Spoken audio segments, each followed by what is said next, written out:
এই কবর বে কবর, কোথায় কবর? এই নিচে তাকাচ্ছিস কেন, উপরে তাকা।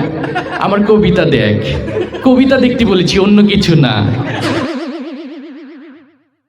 হুজুর একটু সাইডে যান, নাকে মুখে গোতা লাগতে পারে। তো একটা জায়গায় প্রতিযোগিতা চলছে, কবর কবিতা। যে যত সুন্দর করে আবৃত্তি করবে তার মার্কস তত বেশি, তাকে পুরস্কার দেওয়া হবে। তো এরকম বিচারকরা আশেপাশে আছে, চেয়ার টেবিল নিয়ে বসে আছে, মার্কস করছে। তো প্রথমে যে আবৃত্তি প্রতিযোগী আসছে তার মোটামুটি আবৃত্তি ভালো ছিল, সে আবৃত্তি করছে অরিজিনাল এইভাবে। কবর জসিমউদ্দিন, এইখানে তোর দাদির কবর, ডালিম গাছের তলে, 30 বছর ভিজায় রেখেছি দুই নয়নের জলে। এতটুকু তার এই ঘরে এনেছিনু, সোনার মতন মুখ, পুতুলের বিয়ে ভেঙে গেল বলে কেঁদে ভাসাই টুক। এখানে ওখানে ঘুরিয়া ফিরিতে ভেবে হইতাম সারা, সারা বাড়ি ভরি এত সোনা মোর ছড়াইয়া দিল কারা। যাই হোক, সে অনেক সুন্দর করে আবৃত্তি করছে, অনেক নাম্বার পাইছে, সে চলে গেছে। তারপরে আসছে এলাকার এক নেতা, সে চিন্তা করছে আমিও তো ছোটবেলা আবৃত্তি করছি, দেখি এখন আমার চর্চা কেমন আছে। নেতা তো নেতাই, নেতা তার মতো ভাবসাব নিয়ে আসছে। তাই নেতাদের তো সবসময় বক্তব্য দিয়ে অভ্যাস, তাই নেতা এসে কবিতা আবৃত্তি করছে এইভাবে। কবর জসিমউদ্দিন, এইখানে তোর দাদির কবর, ওই ডালিম গাছের তলে, 30 বছর ভিজায় রেখেছি দুই নয়নের জলে। তার আবৃত্তি শুনে তো বিচারকরা চেয়ার টেবিল নিয়ে উল্টে পড়ে গেছে, তাদের মাথায় পানি টানি দিয়ে আবার ওঠানো হয়েছে। তো যাই হোক, কোনো রকম শান্ত হইল পরিবেশ। তারপরে আসছে আর একজন প্রতিযোগী। এই প্রতিযোগী আসছে, আমাদের কিছু কিছু ছেলে দেখা যায়, ছেলে কিন্তু খুব লাজুক, মানুষের সামনে কিছু বলতে খুব শরম পায়। এরকম কিছু যুবক আছে না আমাদের সামনে? এরকম একটা লাজুক একটা যুবক আসছে, তার আবৃত্তির ঢং ছিল এরকম।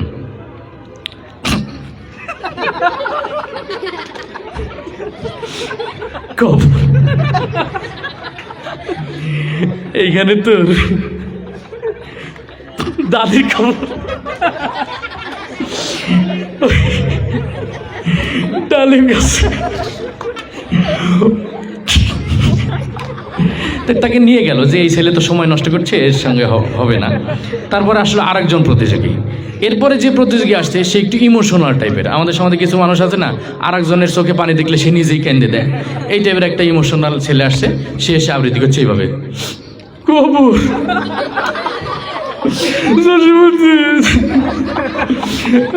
তো দাদির কবর, ও দাদি রে।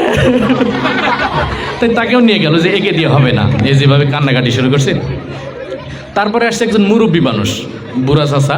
সে চিন্তা করছে আমিও তো ছোটবেলায় আবৃত্তি করছি, দেখি এখন কেমন চর্চা আছে। তা মুরব্বী পান খেতে খেতে আসছে তার মতো। কবর জসিমউদ্দিন, এইখানে তোর দাদি কবর, ওই ডালিম গাছের তলে, 30 বছর, 30 বছর বিজয়ী ছুঁইছি দুই নয়নের জলে। যাই হোক, সে তার মধ্যে করে আবৃত্তি করে চলে গেল।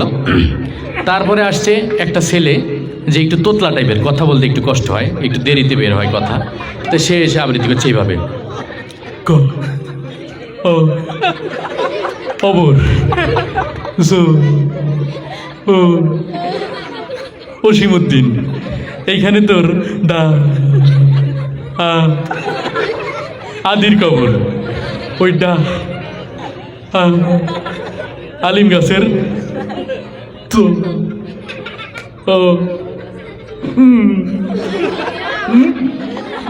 মানে সে আর বলতে পারছে না, তলে গিয়ে আটকে গেছে আর কি। তারপর তাকেও নিয়ে গেল যে একে দিয়ে কবিতা আবৃত্তি করলে তো সারা রাত চলে যাবে, আর শেষ হবে না। তারপরে আসছে আর একজন প্রতিযোগী। সে একটু ওই নোংরা পরিবেশে থাকে, তো গায়ে একটু চুলকানি টুলকানি আছে। তো সে এসে আবৃত্তি করছে ভাই, কবর জসিমউদ্দিন, এইখানে তোর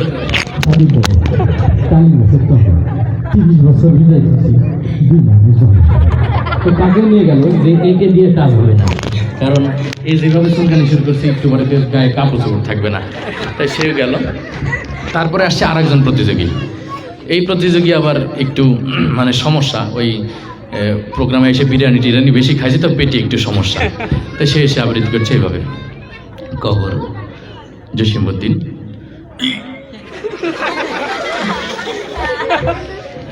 এইখানে তোর